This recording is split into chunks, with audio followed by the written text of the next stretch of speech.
বিশ্বকবি রবীন্দ্রনাথ ঠাকুরের একটি বিখ্যাত ছোট্ট কবিতা আজ আমি পাঠ করে শোনাচ্ছি। কবিতা হিন্দুস্থান। শুরু করছি। মোরে হিন্দুস্থান বারবার করেছে আহ্বান, কোন শিশুকাল হতে পশ্চিম দিগন্ত পানে ভারতের ভাগ্য যেথা নৃত্যলীলা করেছে শ্মশানে। কালে কালে তাণ্ডবের তালে তালে দিল্লিতে আগ্রাতে মঞ্জির ঝঙ্কার আর দূর শকুনির ধ্বনি সাথে। কালের মন্থন দণ্ডাঘাতে উচ্ছলি উঠেছে যেথা পাথরের ফেনস্তূপে।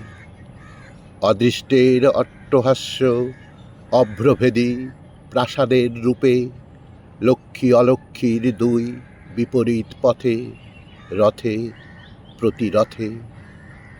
ধুলিতে ধুলিতে যেথা পাকে পাকে করেছে রচনা, জটিল রেখার জালে শুভ অশুভের আলপনা।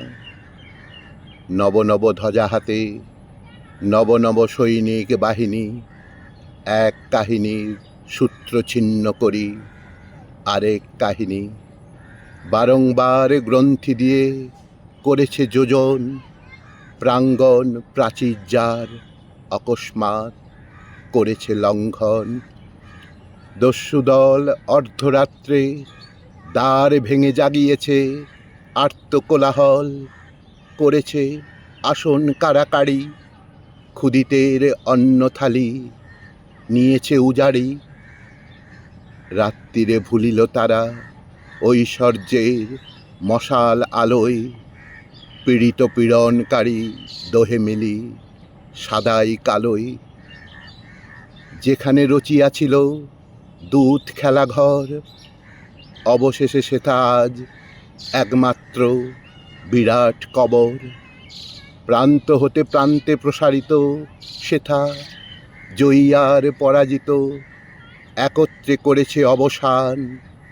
বহু শতাব্দীর যত মান অসম্মান, ভগ্ন জানু প্রতাপের ছায়া সেথা শীর্ণ যমুনায় প্রেতের আহ্বান বহি চলে যায়।